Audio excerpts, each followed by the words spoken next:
Hi everyone, I'm back with another video on how to maintain skin detail while you upscale your Stable Diffusion images. Yesterday I published a video that used a combination of Stable Diffusion and an external image enhancement AI called Topaz AI.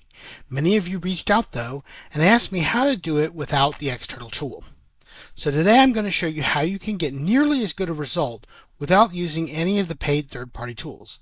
In fact, everything we'll do today is strictly using Stable Diffusion and ComfyUI. Chances are, if you've worked with upscaling before, you've run into an issue where as you upscale, skin loses detail and starts to look plastic as it does on this model you are seeing now. But what if you could add that detail back in and even enhance it? Today I'm going to show you exactly how to do that using two ComfyUI workflows that we'll call Step 1 and Step 2. Alright, let's go ahead and dive into Step 1 so you can figure out how to do this on your own. Before I get started though, I want a quick disclaimer. The images that you're about to see in this video, they haven't been edited, okay? So I haven't done any inpainting, I haven't fixed any deformities. I literally typed in a prompt, generated two images, picked the one that had the least deformities, and went with it. So we're looking at the skin here, but you may see things like extra toes, extra fingers, weird eyeballs. I didn't try to fix any of that stuff. It's all very fixable, but for this video, I only wanted to look at the skin detail and show you how to work on that part of it. All right, with that out of the way, let's go ahead and get started. So we call this Step 1. And Step 1 is basically going to create your image and upscale it to 2x. Okay, so I'm using SDXL. So we're going to create an image that is actually 1 megapixel. And then we're going to upscale it, and we're actually going to make it 4 megapixels. But I'm going to go through this whole process and show you exactly what we're doing. Now, if you've used ComfyUI before, you're probably pretty familiar with this top section here. We're going to load our model up. We're going to give it a positive and negative prompt. We're going to feed it an empty latent image. We're going to sample that image, we're going to decode it, and we're going to save it. That's pretty simple, straightforward stuff. If you want to see some of the settings I'm using here, I'm using set 40 steps, 7 config, I'm using DPM++ 2M and Kira's, and that's basically the extent of that. Now, a couple of things you want to work on here. In your positive prompt, don't use any Loras. Okay, we're going to control our Loras down here, so you don't want to be putting them in your prompt up here. You could, but you don't want to. And I'll kind of show you why here in a minute. So what we want to do next, once our image is generated, is we're going to upscale it. Okay, we're going to do a 2x upscale on it, and we're going to save that image out. That's the end of Step 1. And after Step 1, that's usually when I would go in and I will do my touch-ups in Photoshop. I'll fix extra fingers, I'll touch up the eyes, things like that before they go through the rest of the upscaling steps. And so that's why this is broken up into Step 1 and Step 2. Step 2 gets you to a 4 megapixel image. That's perfect size for fixing things, doing some inpainting and so forth as you need, without going huge, and gives you an opportunity when you do upscale next for it to kind of blend that fix in if you have any little issues there, and kind of create more detail around it and so forth. Okay. Now I told you I was going to talk to you about why Loras don't go up here. So let's go ahead and look down here, and we can see in my workflow here, I have 3 Loras. One of them is bypassed right now because for these images I only used one extra Lora, and that is Add Detail XL. This is Detailer XL on Civet AI. You can probably find it other places as well. Very helpful tool. I've got that set at a 2.0. It takes anywhere from -3 to +3. 2.0 I find is pretty good. Then we have another Lora over here, and this is going to be one of our main Loras that we're going to use in this demo. And this is Polyhedron All SDXL. We'll have a link to this in the description.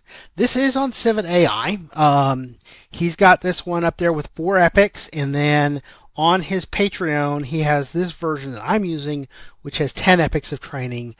So if you're using the Civet AI free version, that might affect you a little bit, but his Patreon is only $5. Sign up, download it, cancel if you want. He does have some other Loras over there. I always like to support the community and try to make sure everybody's getting, if I'm getting something out of it, I want everybody else to get something out of it too. But you do you. If you can get the 10 epic version, I do recommend that because it will probably be a little bit better for you. Okay. Now, what you're going to see here is kind of interesting. So I have my first Lora, which is my add detailer. And if you follow the model path here, you'll see that this goes straight into my case sampler. I don't actually feed the first generation through this skin detailer. Okay. And the reason I don't is because I found that if I did, it tended to get a little funky. It's a little overpowering. So I found that it's better to break this off here, bring it up here, sample the image out, send it down here to my ultimate upscale, and then add the Lora in when I go into ultimate upscale. Okay, and that is actually very helpful. This is a good tip that I've learned in this process. If you have things where, for example, let's say you want to do an oil painting look, okay, sometimes you might not want to put your oil painting right at the first generation. Instead, you may want to do it after everything's done when you get down to that final upscale in step 2, because that way you have a little bit more detail that gets in there and you're not taking and trying to enhance an oil painting after the fact, which can be kind of bad, I guess. The detail just doesn't work out well, right? You either don't get detail or you lose your oil painting, look, so forth. So doing this and actually feeding Loras into your upscaler that you don't feed into your initial image generation can actually help you produce a better image overall by allowing you to control when certain elements are injected in. Okay. We also down here have different clips for the upscaler. So up here we have our initial prompt and our negative. So we have a positive and negative here. This would be a man parasailing over a volcano. This will be bad fingers, whatever. Down here, we're going to feed into our upscale a different clip. And the reason we're going to do this is going to improve the quality of your image. You only want to send into your upscaler detailing prompts, okay? So highly detailed, 8K, perfect eyes, detailed skin. Now these two here are keywords for this Lora, so you have to make sure that they're in there, okay? Quite honestly, the perfect eyes doesn't work great, and you'll see that, but the detailed skin does work pretty well. So you definitely want to make sure that's on there, and you want to go ahead and feed in some negatives here to help it, kind of clear up or, fix any issues what it does redesign here. Okay. So now go in here, we're going to feed our image in, we're going to upscale it. We're also going to use a upscale model here called 1x ITF skin diff detail underscore light v1. Again, this will be in the description.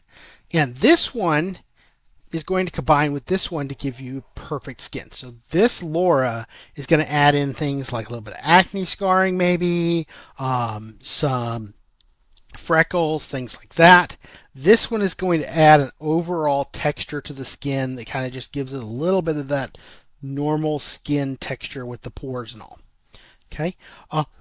Another note here, you're going to see that on this Lora, I'm using a very, very low strength, 0.25. This Lora is very intense. I don't know what the proper word is there, but it's intense. And that's part of the reason I don't feed it in here on my initial generation, because it actually changes the overall image drastically. So I found that 0.25 is about the highest I go. I'll go anywhere from 0.1 to 0.25.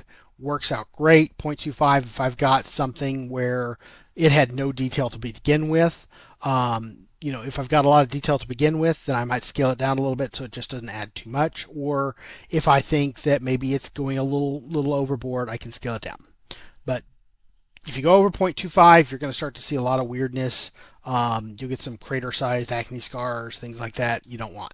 So Play with it all you want, but you're probably going to find that you're going to keep it pretty low. Okay, so we're going to feed those in. We're going to upscale this. Now you can see over here I'm doing an empty latent image of 832 by 1216. That's the 2x3 equivalent of a 1 megapixel image, so 1024 by 1024. Okay. Down here on my tile width, you'll see that I'm doubling those numbers. Okay. We're doubling the size. I'm doubling my tile width. Now, you may not be able to do this with your graphics card. Okay. My graphics card's a 460 Ti. I've got 16 gigs of RAM. Doing this, I push 15.6 to 15.7. Part of that is because this Lora is 1.7 gigabytes, so it's pretty large. But also the image size that I'm generating here goes up to a 4 megapixel image, and it takes a lot more room and RAM when it's doing it. The benefit of doing this over staying with a smaller tile and letting it tile it is that you will get a better regeneration on this first regen, because basically it's taking in this whole original image, adding in a bunch of extra noise, and then all at once saying, hey, regenerate this for me, right? And it's doing an image to image, and I've got the denoise pretty high at 0.35.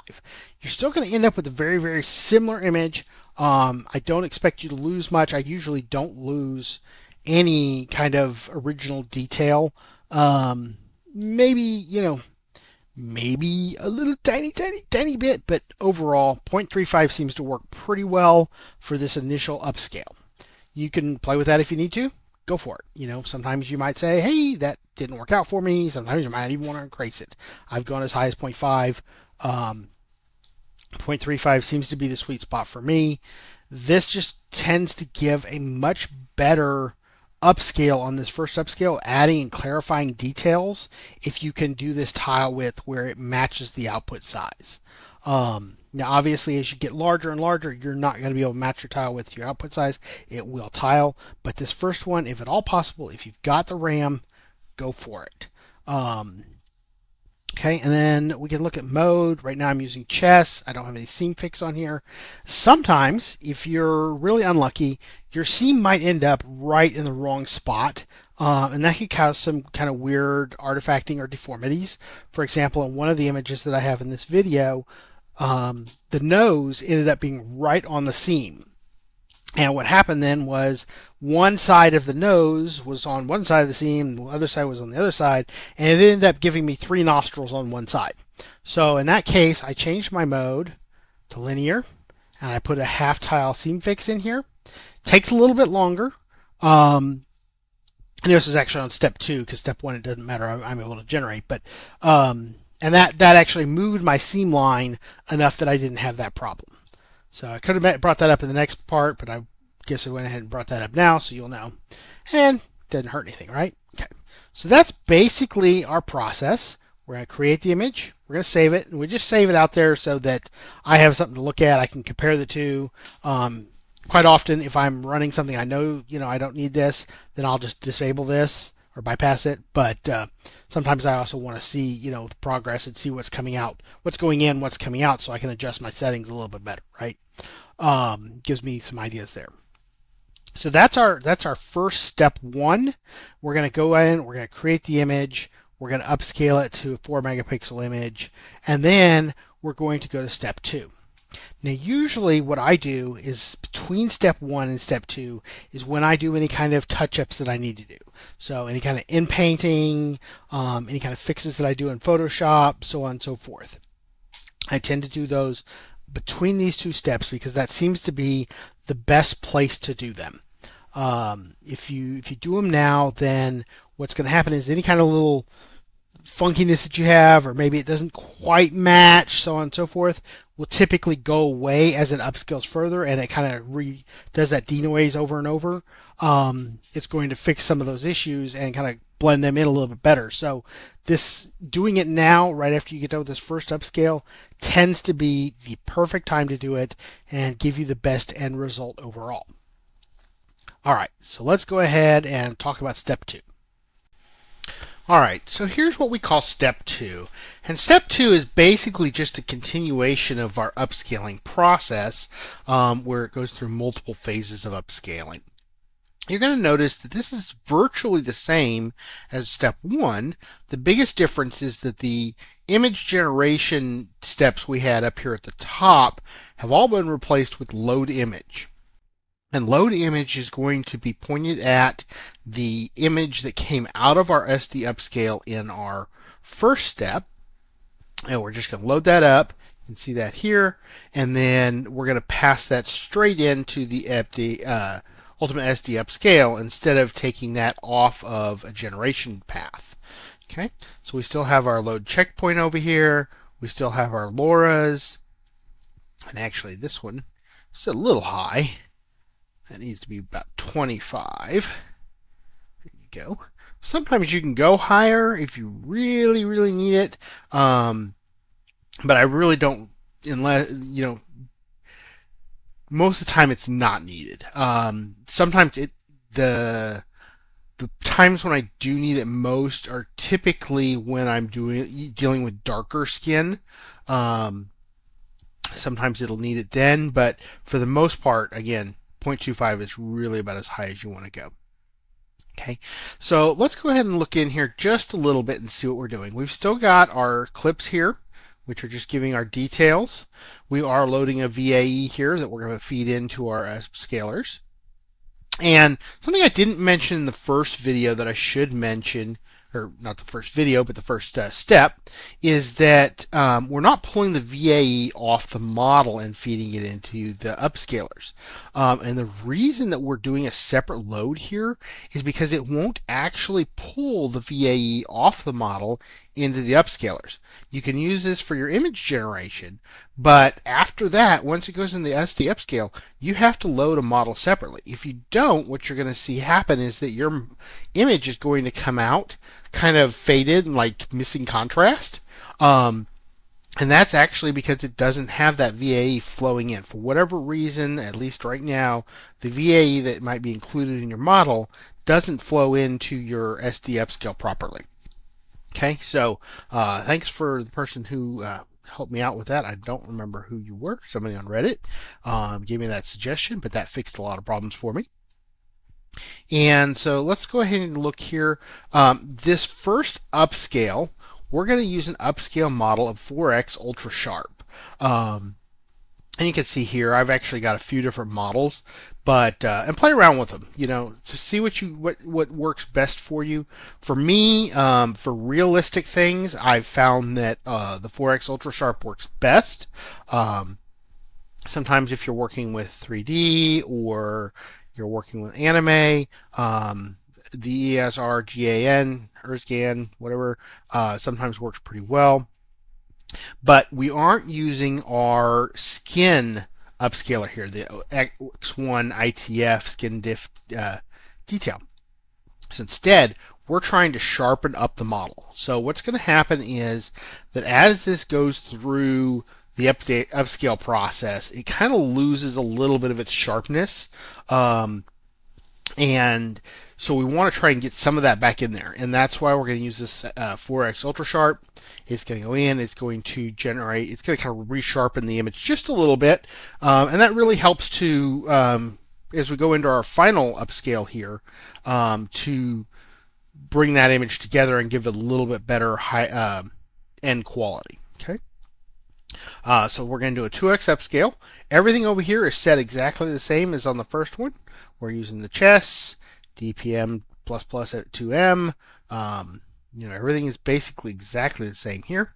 We're going to upscale this, and then we're going to take and save this image out. Again, this is just for me. Usually you can bypass this if you don't want to have it, but sometimes I like to be able to see the image that comes out and figure out, if maybe I get a defect or something, I want to figure out where it's coming from, or maybe I need to adjust some parameters.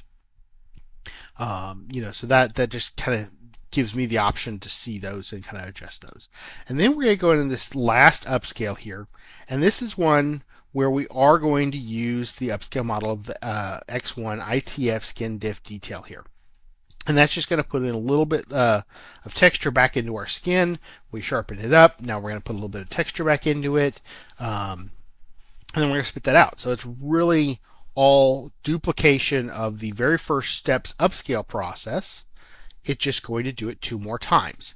You could do this infinitely, technically, and there are times that I've done that. Um, you kind of run into a point where, at some point, your tile width is not going to be big enough for it to really define what's in that image, and so you can start to have more hallucinations and things like that because it starts to see a wave in the ocean as an eyeball, or some weird funky stuff like that. So usually at the point where you get over about what is it? It's around 10,000 pixels on your long side, and once you get to that point, it really starts to have diminishing returns to upscale inside Stable Diffusion at this point. Just because, especially if your tile size is smaller, with a larger tile size, I could probably do one more without hallucinations. With a tile size that's half this size, a 1 megapixel tile size, instead of a 4 megapixel tile size, you're going to really start to notice some of those hallucinations come into the image, and you're going to have to kind of fix those in a post-process. So that's it. This whole process takes, on my 4060 Ti, takes about 90 minutes. That includes step 1, step 2, all 3 upscales. And you can go through here. You're going to come out with a pretty good image. And we'll finish up with showing some of those images off and kind of talk about what I see in them and what could be improved. All right, so I want to finish up today just kind of going through a couple of images that I did using this process, and kind of discuss what we can see come out of them, and some of the things we may run into. So this is a original generation, right? There's no touch-ups, there's nothing, no upscale. This is 100% size, first image that came out. And we can see here, I mean, it's a pretty decent image for what it is. The bike's got some weirdness to it because it's a little long. It doesn't quite blend in. But looking at the models themselves, for the size, it's not bad. What we don't have here is skin details, really. We've got some JPEG artifacting here going on, but we don't really have any skin detail, right? There's no freckles. You can't see any pores. We can't really see any detail on this skin at all. And so, as you start to upscale this, what you're going to run into is that you don't really have anything to put in there. So if you just do a straight upscale, you're going to, eventually get plastic bodies, right? A straight upscale, you're not going to have any detail. So it's not going, for whatever reason, it just doesn't typically add detail in there. We've got one little freckle there. And so, that causes you to have that plastic skin effect. But with this process, we are going to add detail. So here we can see this is the first upscale that comes out of step 1. And you've started to put some texture in here a little bit. Kind of looks like noise at this point, right? And that's because as it upscales more and more, that noise is going to get translated into skin texture. So then what we see is as we come out of the final one here, we could zoom in here, and this has gone through the final steps. And if we zoom in, we start to see now we've gained a lot of texture. So we've got realistic looking skin texture, we've got some acne, we have freckles, same thing over here. And sometimes, honestly, this was maybe a little bit too high. This is 0.25, so we've got a little bit more texturing here than maybe we'd want. So, I'd usually kind of go in Photoshop and fix that up just a little bit. But if we look all down her arms, you've got little freckles in there on both sides, I think. Yep, so you can see over here, you've got some freckles added in here. You've got nice textures. You've got some of the light spots and the darker spots that normal skin will have. You're going to have, some texture around the belly button. Look, you've got some skin texture here where the skin is folded. So honestly, this does a really pretty decent job. And looking over here, same thing. We've got little wrinkles around our belly button there, and we've got some skin texture over here on the arms. Again, we've got some light and dark splotching, which is very typical on skin, freckles. So, can't really beat it. The one thing this really affects in some ways is eyes. It just seems to add a little bit of funny. Now, these eyes weren't great to begin with, quite honestly, if you go back and look at the first image, but I really find that, using this SD only model here, I'm going to have to touch up the eyes a little bit. And this one was, kind of funky in the first place. It should have been touched up before it ever went through the upscale processes, other than the first upscale. But overall, we've got a really good quality. And one thing I've noticed is that this tends to generate a little bit better ears than straight SD as well. Not as visible on these particular shots, but some of them you'll notice I've taken some old pictures, run them through this process, and the ears come out much better. So overall, pretty decent job here. Now we're going to go look at our little gentleman here, and this is a first run. So this was a very close-up picture, and obviously Stable Diffusion is better at generating skin textures and all when it's an up-close picture. Okay, so we had fairly decent skin textures here to begin with, but as you know, when you upscale using a regular upscale process, you're going to lose a lot of this skin texture. He'll become more smoothed out and so forth. So if we look at the fully processed one here, we can see that this is at 14%. So if we zoom in, that's 100% right there, right? We have all that skin texture maintained here.